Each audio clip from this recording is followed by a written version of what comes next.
Hey guys, Dr. Berg here. Let's talk about something that's been marketed to us as the ultimate health food, fruit. But here's the truth. Not all fruits are created equal. Some of them are spiking your blood sugar, wrecking your liver, and pushing you out of fat burning mode without you even realizing it. In this video, I'll show you 3 fruits you should never touch, especially if you're trying to lose weight or improve your metabolic health, and 3 fruits you must eat because they actually support fat loss, stabilize insulin, and feed your mitochondria. Let's break it down. Insulin-spiking fruits are among the most misleading dietary choices people make, largely because we've been told our entire lives that fruit is healthy. While that may have been true in the past, the reality today is far more complex and concerning, especially if you're dealing with insulin resistance, prediabetes, or stubborn belly fat that just won't go away. When we talk about insulin-spiking fruits, we're referring to those that are exceptionally high in sugar, particularly fructose and glucose, 2 simple sugars that wreak havoc on your endocrine system and liver when consumed in concentrated forms. Let's start with how your body actually handles these sugars. Unlike glucose, which is utilized by every cell in your body and triggers insulin secretion directly from the pancreas, fructose is metabolized primarily by the liver. Now that might sound harmless, but here's the critical piece. Fructose doesn't spike insulin directly, but it indirectly contributes to some of the most destructive metabolic pathways. When you eat a fruit high in fructose, like grapes, pineapples, bananas, or mangoes, the liver gets flooded with that sugar, and because there's no immediate insulin response, people often assume it's safe, but in reality, what the liver does is convert that fructose into triglycerides, fat, which then accumulates in the liver and bloodstream, leading to non-alcoholic fatty liver disease, high cholesterol, and eventually insulin resistance. This is a slow burn, a stealth process that goes unnoticed for years while the body's metabolic machinery breaks down silently. And here's another twist. Many of these fruits have been genetically modified over decades to be sweeter, larger, and less fibrous than they ever were in nature. That means we're not eating the same fruits our ancestors did. We're eating sugar bombs that resemble candy more than anything found in the wild. Grapes today have nearly double the sugar content they had 50 years ago. A single banana can contain 27 grams of sugar.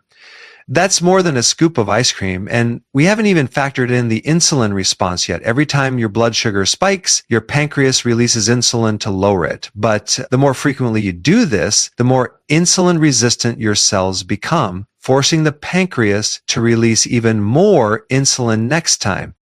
This vicious cycle traps you in fat destruggle mode. It shuts down fat burning completely, raises cortisol levels, triggers inflammation, and keeps your energy levels on a constant roller coaster. You get hungry sooner, you crave more sugar, you gain weight, even when you're eating healthy. And what's worse is that the high sugar load from these fruits not only spikes insulin, but also leads to glycation. This is when sugar molecules attach to proteins in your body, damaging them and accelerating aging at the cellular level. Glycation is behind wrinkles, stiff joints, and the degeneration of blood vessels and nerve tissues. But it doesn't stop there. Insulin-spiking fruits also feed harmful gut bacteria. These bacteria thrive on sugar, especially fructose. When they're well fed, they multiply rapidly, crowding out beneficial bacteria and compromising your gut lining. This can lead to leaky gut, food sensitivities, systemic inflammation, and even autoimmune issues. And consider the hormonal ripple effect. Insulin is not just a blood sugar regulator. It's a master hormone that interacts with cortisol, estrogen, testosterone, and even your thyroid. So when you constantly spike insulin with high sugar fruits, you're creating a hormonal hurricane that disrupts your entire endocrine system.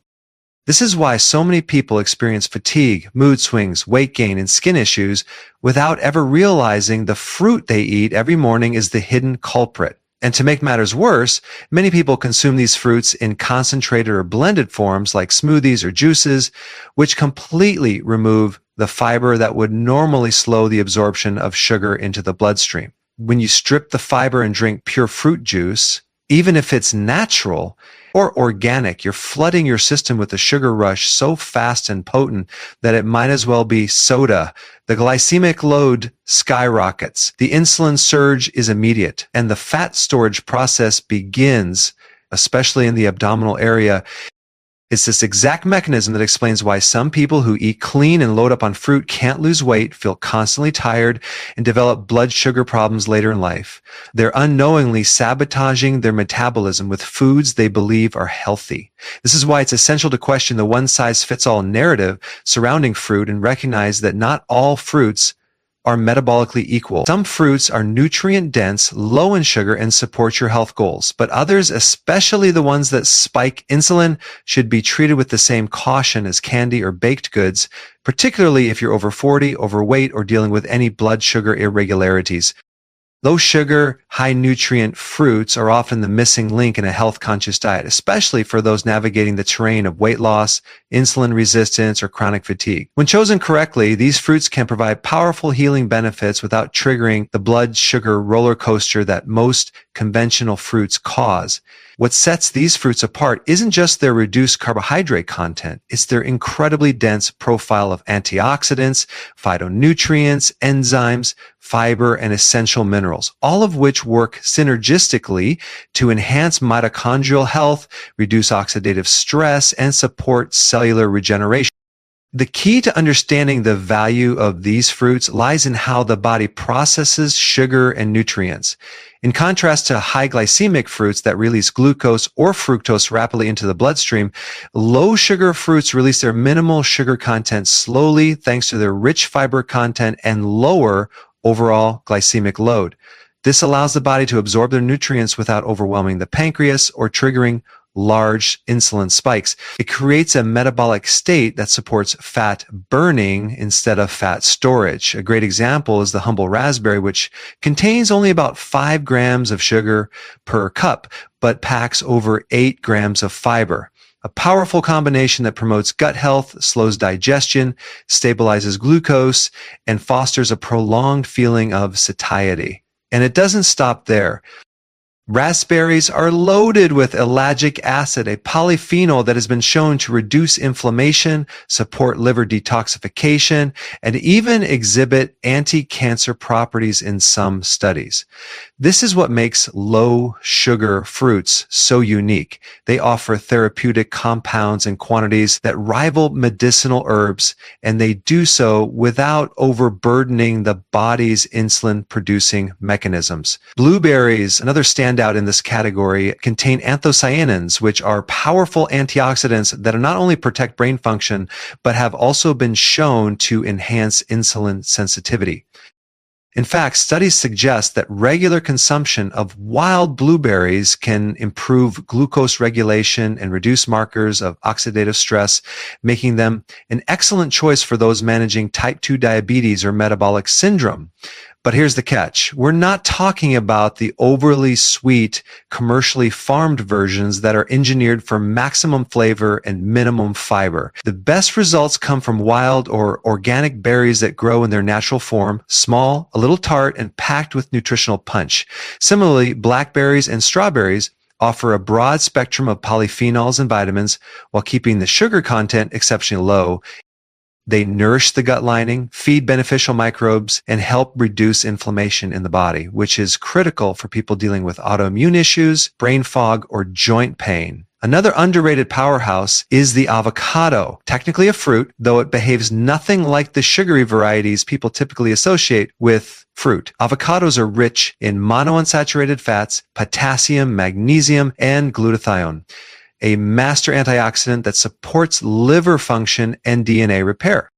And the nearly zero sugar content means avocados have zero impact on insulin, making them an essential fruit for ketogenic and low-carb diets. They also help absorb fat-soluble vitamins from other foods like A, D, E, and K, which many people are deficient in due to compromised gallbladder function or fat malabsorption.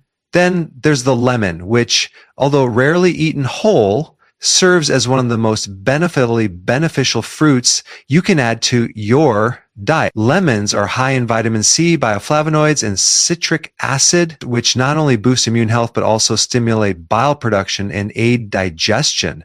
A squeeze of lemon in water can assist in alkalizing the body's tissues, supporting kidney detox and reducing uric acid levels that lead to conditions like gout.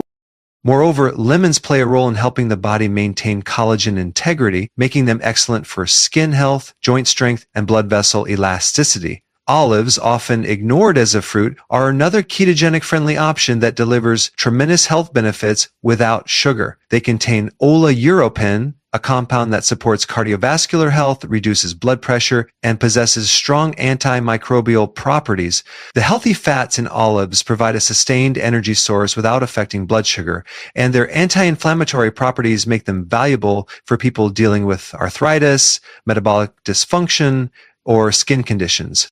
When selecting low-sugar fruits, it's crucial to look for those that grow in season, in the right climate, and in as close to their wild form as possible. This ensures they retain their original nutrient profile and haven't been hybridized into sugar-dense imitations. Organic options are preferred not just because they lack pesticide residues, but because they tend to be higher in polyphenols and antioxidants. Plants naturally produce more protective compounds when they aren't shielded by synthetic chemicals. Low-sugar, high-nutrient fruits are also ideal for breaking a fast or coming out of ketosis in a controlled manner, as they offer a gentle reintroduction to carbohydrates without causing a metabolic crash. They pair beautifully with healthy fats like coconut cream, nut butters, or raw yogurt, creating balanced meals that satisfy hunger, support hormone balance, and keep you in a fat-burning, anti-inflammatory state for longer periods. The fruit myth is one of the most deeply ingrained nutritional misconceptions in modern society, perpetuated by decades of marketing, outdated food pyramids, and oversimplified health advice that lumps all fruits into the same healthy category without distinguishing between their drastically different metabolic effects. The truth is, the idea that all fruit is inherently good for you is a narrative rooted more in romanticized tradition than in biological reality. Yes, fruit in its wild, original form played a seasonal role in ancestral diets, providing essential nutrients during specific times of the year when other food sources were scarce. But that's a far cry from the massive, sugar-loaded, commercially engineered fruits we find on supermarket shelves today. What most people don't realize is that modern fruit has been hybridized and selectively bred for decades, not for nutrient density, but for sweetness, size, and visual appeal. This process has dramatically altered the nutritional profile of most fruits, increasing their fructose content while reducing fiber, phytonutrients, and even bitterness. The very compounds that once acted as natural blood sugar regulators and defense mechanisms for the body. Take apples, for example. A wild apple centuries ago was small, tart, fibrous, and contained a fraction of the sugar found in today's varieties like Fuji or Honey Crisp, which have been cultivated to taste like candy. One large Honey Crisp apple can contain up to 25 grams of sugar, most of it fructose, and very little fiber, meaning it's metabolized rapidly and floods the liver with sugar that's quickly converted into triglycerides. This contributes to fatty liver, elevated insulin, and increased visceral fat storage. And yet, we continue to hand these sugar-saturated fruits to children, diabetics, and weight-conscious individuals under the assumption that it's a smart and safe snack, when in reality, it behaves very similarly to a dessert on a hormonal level.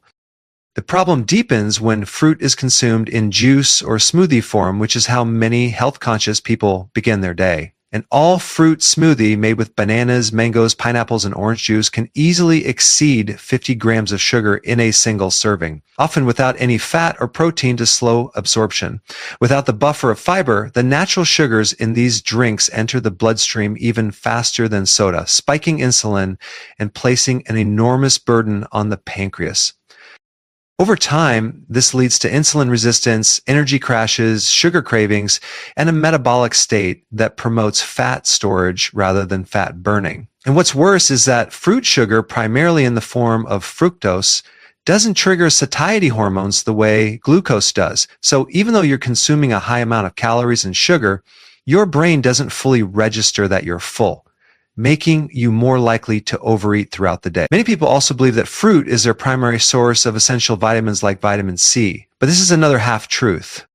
While citrus fruits and berries do contain vitamin C, you can get equal or greater amounts from vegetables like bell peppers, kale, broccoli, and parsley without the sugar overload. Vegetables provide a broader spectrum of minerals, more fiber, and far fewer calories, making them a more efficient and blood sugar-friendly way to meet your nutritional needs. Another layer of the fruit myth is the belief that fruit detoxifies the body or flushes toxins, a claim often repeated in juice cleanses and detox protocols.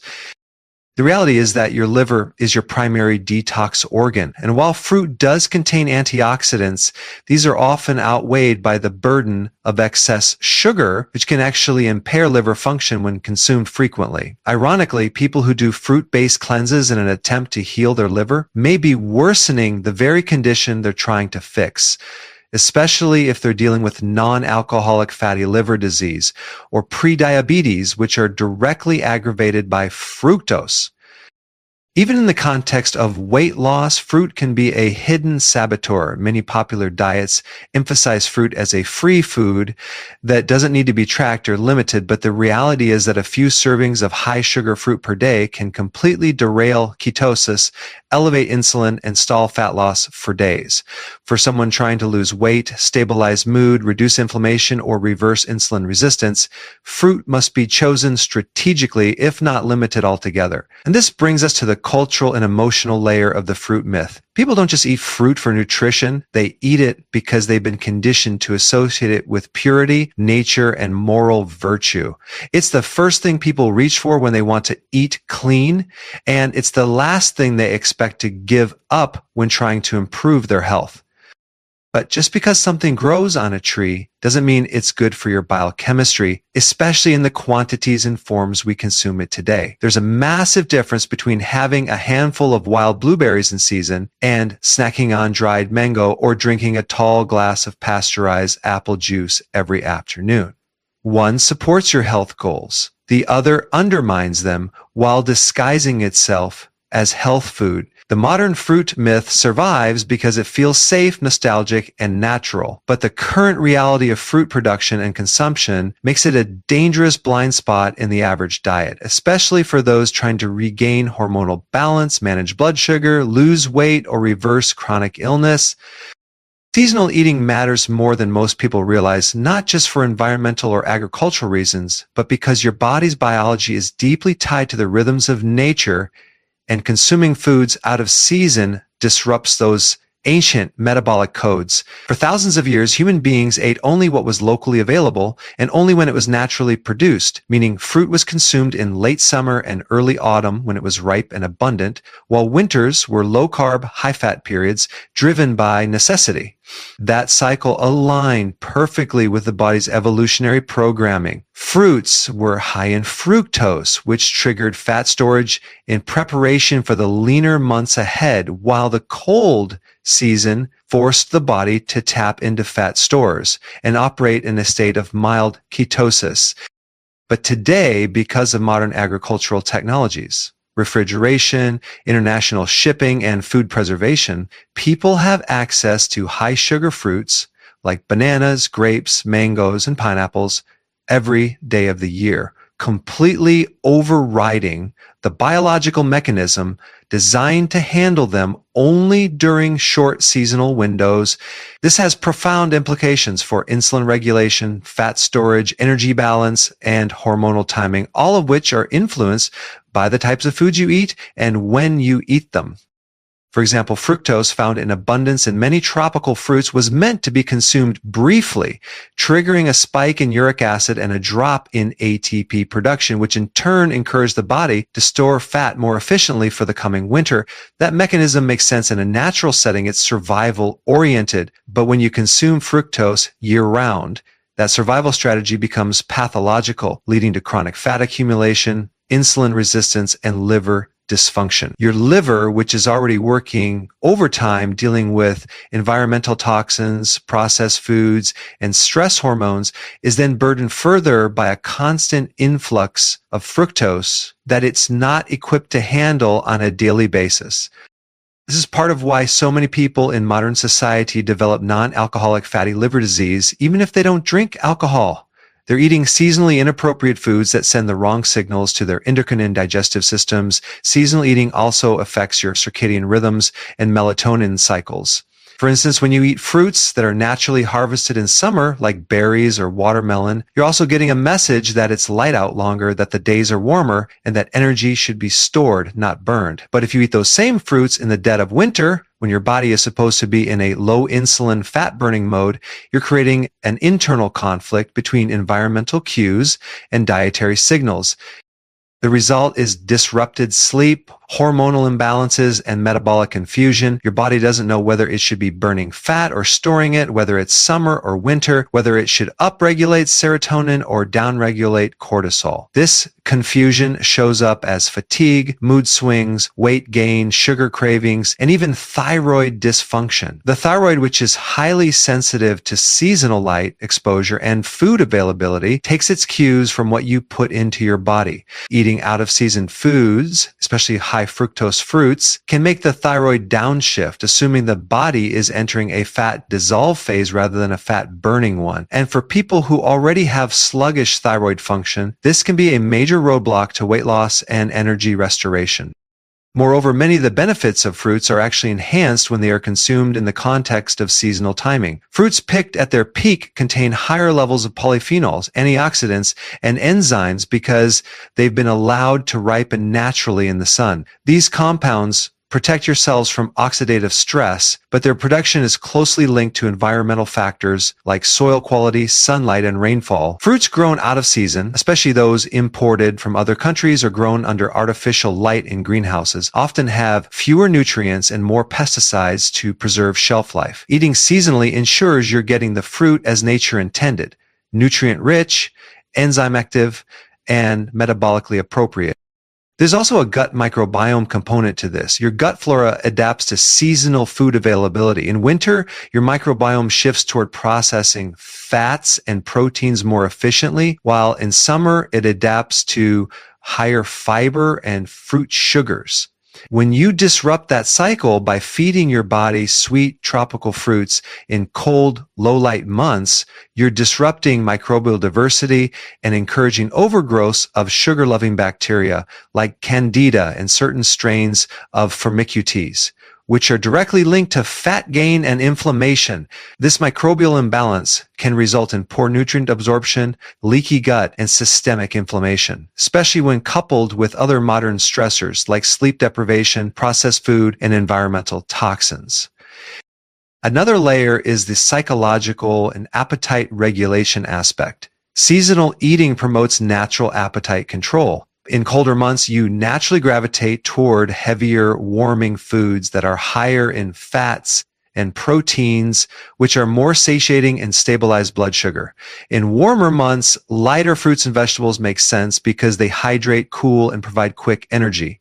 But if you constantly override this natural tendency, snacking on watermelon in January or blending mango smoothies in December, you confuse the appetite-regulating hormones leptin and ghrelin, leading to disordered hunger cues, emotional eating, and irregular energy levels throughout the day.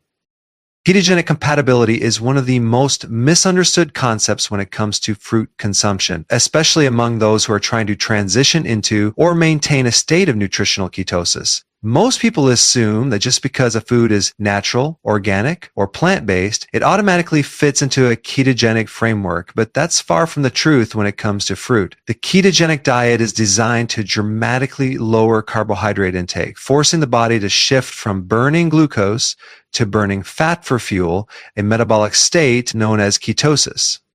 For this process to occur efficiently, insulin levels must remain low because insulin is the key hormone that shuts off fat burning. Any significant spike in insulin, even from natural sugars like fructose or glucose, can halt ketogenesis and throw the body back into sugar-burning mode for hours, sometimes even days.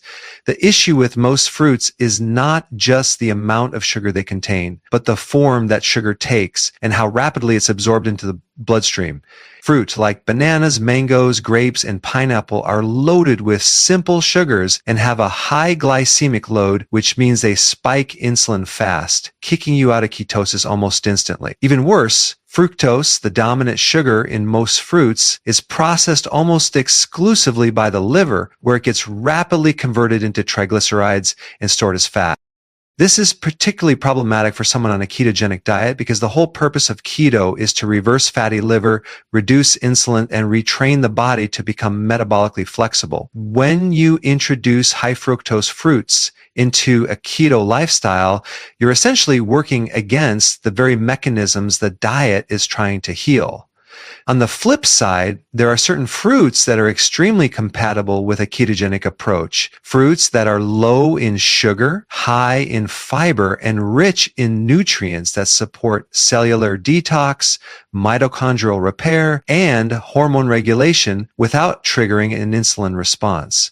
The most keto-compatible fruit is, without a doubt, the avocado. Technically a fruit, the avocado is incredibly low in carbs, loaded with monounsaturated fats, and packed with potassium, magnesium, and B vitamins, all of which support fat metabolism, stabilize blood sugar, and enhance liver detoxification.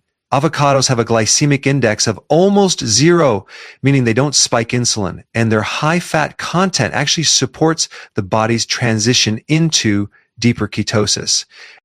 They're also rich in glutathione, a master antioxidant that helps repair liver tissue and neutralize oxidative stress, which is especially beneficial for those recovering from years of carb and sugar abuse. Another excellent keto fruit is the olive, which is often overlooked but incredibly powerful. Like the avocado, olives are high in healthy fats and virtually free of sugar. They contain compounds like oleuropein and hydroxytyrosol, which support cardiovascular health, reduce inflammation, and improve insulin sensitivity. Because olives also contain bitter polyphenols, they stimulate bile production and support gallbladder function, something many people on a high-fat diet desperately need, especially if they've been consuming low-fat foods for decades and their gallbladder has become sluggish or congested. Berries, specifically raspberries, blackberries, and strawberries, can also fit into a ketogenic diet when consumed in moderation. These fruits are low on the glycemic index and rich in fiber, which slows the absorption of sugar and blunts the insulin response. They also contain anthocyanins and other polyphenols that protect brain function, reduce inflammation, and support blood vessel integrity. However, portion control is critical here. While half a cup of berries can enhance a keto diet with antioxidants and flavor, going overboard can easily raise your carb count and affect ketone production. One of the biggest mistakes people make when doing dirty keto is assuming that as long as a food is low in carbs, it doesn't matter what it is. But true ketogenic compatibility goes beyond the carb count. It considers how a food affects hormones, liver function, cellular energy, and long-term metabolic flexibility. For example, even fruits like lemons and limes, which are tart and rarely eaten whole, are incredibly keto-friendly. Their citric acid content helps lower blood sugar, improve mineral absorption, and stimulate digestive enzymes that make fat metabolism more efficient. A squeeze of lemon in water before meals can improve insulin sensitivity and reduce postprandial glucose spikes, supporting ketosis indirectly by minimizing the body's need to secrete insulin in the first place. The ketogenic framework also requires an understanding of timing and context. Some fruits that might be too high in sugar for strict keto can still be utilized during strategic carb cycling, refeed days, or after intense workouts when glycogen stores are depleted and insulin sensitivity is temporarily heightened. In those cases, choosing a lower fructose fruit like a green apple or kiwi may be appropriate in small amounts, especially when paired with protein or fat to buffer the glycemic impact. But for most people, especially those in the early stages of keto adaptation or dealing with insulin resistance, the safest path is to focus on fruits that promote ketogenesis rather than interrupt it. This means favoring high-fat, low-sugar options that nourish the liver, stabilize blood sugar, and help the body stay in a state of clean, consistent fat burning without the metabolic confusion that sugary fruits can cause. Glycemic load and fat storage are intimately connected through a cascade of hormonal events that the average person is never taught to recognize, yet they dictate everything from energy levels to weight gain, hunger patterns, and even chronic disease development. Glycemic load, GL, differs from glycemic index, GI, in that it takes into account not just how fast a carbohydrate raises blood sugar, but also how much of that carbohydrate is present in a standard serving, making it a far more accurate and realistic measurement of a food's effect on your metabolism. And what many people fail to understand is that it's not just about how fast a fruit or carbohydrate spikes blood sugar. It's about the total insulin burden it creates and how that translates into either energy utilization or fat accumulation. When you consume a fruit or a so-called healthy carb that has a high glycemic load, think bananas, dates, watermelon, or even raisins, you're sending a clear signal to your pancreas to release a substantial amount of insulin to manage the blood sugar surge. Insulin is an anabolic hormone, meaning its job is to store nutrients, store sugar, store fat. And while that function is necessary in small doses, when insulin is chronically elevated, your body enters a metabolic state of storage rather than burning. It becomes locked into lipogenesis, the process of converting excess glucose into fatty acids and storing it in adipose tissue, particularly around the liver and visceral organs. This is why people who eat large quantities of fruit, smoothies, juices, or starchy carbs, especially with every meal, often struggle with stubborn belly fat, fatigue, and blood sugar instability, even when they're consuming what they believe to be clean or plant-based diets. High glycemic load fruits like pineapples, grapes, mangoes, and figs dump glucose and fructose into the bloodstream faster than your cells can use it, especially if you're sedentary or insulin resistant. As blood sugar rises, insulin rushes in to shovel that sugar into muscle and liver cells, but once those storage tanks are full, which they often are in most people, your body has no choice but to convert the overflow into fat. Worse, the insulin spike also suppresses fat oxidation, meaning the moment insulin rises, fat burning shuts off like a switch. So even if you're eating healthy fats in the same meal, your body won't utilize them for fuel as long as insulin is elevated. This is critical to understand because you could be eating a seemingly balanced meal, a bowl of yogurt topped with bananas and granola, for example, but the high glycemic load of that meal pushes insulin so high that you not only store the sugar as fat, but you also block access to your existing fat stores, keeping you in a perpetual state of energy storage rather than utilization. The problem compounds when this happens meal after meal, day after day. Chronically elevated insulin from repeated high glycemic load eating trains your fat cells to become more sensitive to insulin while your muscle cells become resistant. This imbalance is what leads to insulin resistance, a state where your body needs more and more insulin just to do the same job, which leads to more fat storage, more inflammation, and more metabolic dysfunction. Your waistline expands, your energy crashes, and your hunger increases. Because insulin not only stores fat, it also blocks leptin, the hormone that tells your brain you're full. This is why people who eat high glycemic load diets often feel constantly hungry, crave more sugar, and find it nearly impossible to fast or go more than a few hours without snacking. It's not a willpower issue, it's a hormonal hijack. And fruits with a high glycemic load are a big part of that problem, especially when they're stripped of their fiber and consumed in concentrated forms like juice, dried fruit, or fruit puree. These forms hit your bloodstream even faster than whole fruit, creating sharp blood sugar spikes and equally sharp crashes, which trigger hunger and cravings shortly afterward. This cycle becomes especially damaging when paired with a sedentary lifestyle or when consumed late at night, as insulin sensitivity is naturally lower in the evening. Your body is less equipped to process glucose after dark, meaning those high glycemic fruits consumed after dinner are more likely to be stored as fat. Even seemingly innocent snacks like a few slices of watermelon before bed or a small bowl of grapes while watching TV can be enough to elevate insulin during the time when your body should be focusing on cellular repair and fat metabolism. The hormonal consequence of glycemic load goes beyond fat storage. It affects cortisol, growth hormone, and thyroid function as well. High insulin suppresses growth hormone, the body's primary fat-burning and anti-aging hormone, which is most active during deep sleep and fasting states.